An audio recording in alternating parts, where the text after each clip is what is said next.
এখন ভোর বাজে 4টার সময় ঘুম থেকে উঠি আমি রোজ রান্না করি।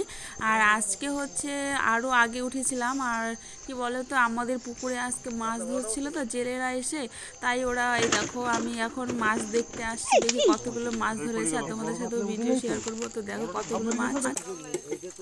বড় ছিল তো।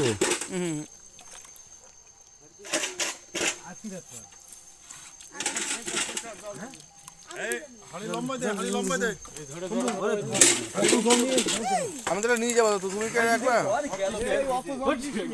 তো মাছ দেখা হয়ে গেছে আর এগুলো হচ্ছে আমাদের খাওয়ার মাছ। তো চলো ঘরে, আমি তো ওদিক দিয়ে আবার রান্না বসিয়ে দিয়ে আসছি। তো চলো তোমাদের সাথে শেয়ার করবো আজকে কী কী রান্না করছি এত ভোরবেলা। আর আজকে আমি মেন তোমাদের সাথে শেয়ার করবো আমার সকালবেলা যে ঝড়টা যায় আমার উপর দিয়ে, সেই ঝড়টাই তোমাদের সাথে শেয়ার করব। আর এই দেখো আমি এখানে লাউ লাউ চোচা আর হচ্ছে আলু কেটে রেখেছি, এখানে হচ্ছে রান্না করব। আর আজকে ডাল আর হচ্ছে আর লাউ লাউ আর আলু একসাথে ভাজা করব আর ভাত করব। ও খাবার নিয়ে যায়। তো যাই হোক বন্ধুরা, রান্না করতে করতে যে আমার আজকে একটা এত বড় অঘটন ঘটবে, তো দেখো হাতটা একদম অনেকটা ভাতের মার পড়ে একদম ফ্যান পড়ে একদম পুড়ে গেছে। তো যাই হোক, আজকে এটা তো শ্বশুরবাড়ি না, এখানে তো আর কেউ দেখার কেউ নেই, হাত পুড়ে গেলেও রান্না করতে হবে। তো হাতটা ধুয়ে ফেলতে হয়েছে, কারণ হচ্ছে বাসন মাজতে হবে, ওকে তো খাওয়ার ভরে দিতে হবে। আর ও ঘুমাচ্ছিল, তো আমার হাত খুব জ্বালা করছিল।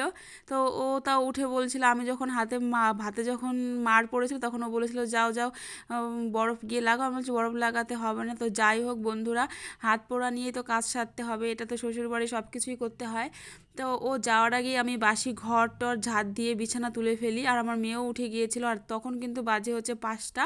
আচ্ছা, 5টার মধ্যে আমার রান্না বান্না হয়ে গিয়েছিল। তারপরে আমি ও যাওয়ার আগে আগে বাসি ঘরটা ঝাড় ঠাড় দিয়ে নিই। তো ঘরে চলে আসছি, ঘরে এসে বিছানা কাচাচ্ছি। কাচানোর পরে তারপরে আবার ও গেছে বাথরুম থেকে এসে রেডি হবে আর আমি যাব ওর টিফিনগুলো ভরতে। আর এই দেখো এখানে আমি সব কিছু গুছিয়ে দিয়েছি, ওর প্যান্ট গেঞ্জি রুমাল, তারপর হচ্ছে শার্ট, তারপর হেডফোন ফোন রুমাল সব কিছু রেখে দিয়েছি। রেখে দিয়ে আমি এখানে চলে আসছি হচ্ছে ওর ভাত গুছিয়ে দেওয়ার, টিফিনটা গুছিয়ে দেওয়ার জন্য, কারণ ও তো দুপুরবেলা ওইখানে খায় আর বাইরের খাওয়ার খেলে পেট গ্যাস হয়ে যায়। হ্যাঁ, এর জন্য আমি বাইরে খাওয়ার ও তো একটা খায় না, বাড়ি থেকে রান্না করে দিয়ে কষ্ট করে সেটাই ও ওইখানে গিয়ে খায়। আবার রাত্রে তো বাড়ি চলে আসে। তো যাই হোক, আমি সব কিছু থালার মধ্যে দিয়েছিলাম, কারণ যাতে ফ্যান চালিয়ে দিয়েছিলাম ঠান্ডা হওয়ার জন্য। তো ওই দিক দিয়ে ও হচ্ছে এখনও বাথরুম থেকে আসেনি, আর আমি এই ফাঁকে এই টিফিন বক্সগুলো গুছিয়ে নিচ্ছি। রোজই আমি তোমাদের সাথে রোজই আমি এই কাজগুলো করি সকালবেলা। তো ভাবলাম যে আজকে আমি তোমাদের সাথে শেয়ার করি সকালবেলা যে ঝড়টা যায়। তারপরে এই দেখো আমি থালি কিন্তু ভাত মাখা করছি। তোমরা হয়তো বলবে এত সকালবেলা ভাত মাখা করছি কেন। আমি রোজই ওকে ভাত মেখে দিই সকালবেলা। ও ভাত মেখে দেওয়ারও সময় নেই, কারণ ও খুব কম টাইমে নিয়ে রেডি হয়। তো ভাত মেখে দেওয়ার পর ও খাচ্ছিল, এই ফাঁকে হচ্ছে আমি আমার মেয়েকে রেডি করাচ্ছিলাম, কারণ আমার তো তারপর আবার ব্লাউজ নিয়ে বসতে হবে, আমারও কাজ থাকে। তার জন্য থাকতে থাকতে আর ও তো ওর বাবার পিছন ছাড়বে না, এর জন্য এই ফাঁকে ওকে একটু মাথা চিরুনি ফুরুনি করে দিচ্ছি, মুখ টুক ধুয়ে টুয়ে দিচ্ছে। ও কিন্তু অনেকক্ষণ আগে উঠেছিল, বসে বসে মোবাইল দেখছিল। আমার মেয়ে তো লক্ষ্মীমন্ত মেয়ে, একদম চুপচাপ বসে থাকে। তো যাই হোক, ও এখন রেডি হয়ে গেছে, এখন শু পড়বে। আর আমার মেয়ে হোককে দেখো, ওর বাবার পেছনে পেছনে ঘুরঘুর করবে শুধু কোলে ওঠার জন্য। তো কি করবে বলো, লাস্ট টাইমে রাত্রেবেলা আসে যখন ও ঘুমিয়ে পড়ে, আর সকালবেলা যখন আসে তখন 5 মিনিট কি 10 মিনিট ওর মেয়েকেও রাখতে, 10 মিনিট না 5 মিনিট রাখে। তো যাই হোক, এই দেখো এখন ওর ঠাকুমা আসছে, কিন্তু ঠাকুমার কাছে যাবে না, যাওয়ার জন্য ওর বাবার সাথে যাওয়ার জন্য বায়না করছে। তো দেখো বাবা চুমা দিয়ে দাও, দাও চুমা দিয়ে দাও, টাটা টাটা।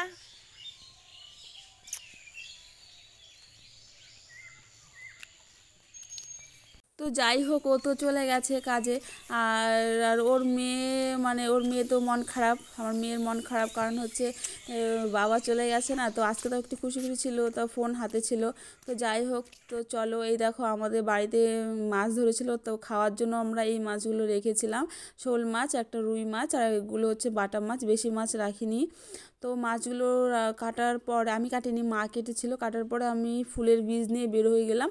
এগুলো হচ্ছে লাগাবো, কারণ হচ্ছে এগুলো বলো তো কী ফুলের বীজ, এগুলো সূর্যমুখী ফুলের বীজ। আশা করি ফুলের বীজগুলো যদি গাছ হয় তাহলে তো আমি খুবই খুশি হব, কারণ অনেক দিনের শখ ছিল যে সূর্যমুখী ফুলের বীজ বুনবো, গাছ লাগাবো, ফুল হবে, কত শখ বলো।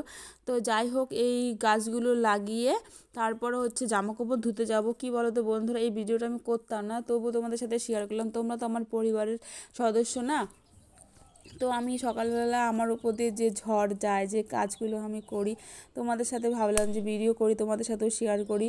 আর এইদিকে দেখো আমার চুলের কাটিং দেখো, আমি চুলে বেনি করেছি, কারণ ভিডিও করবো বলে।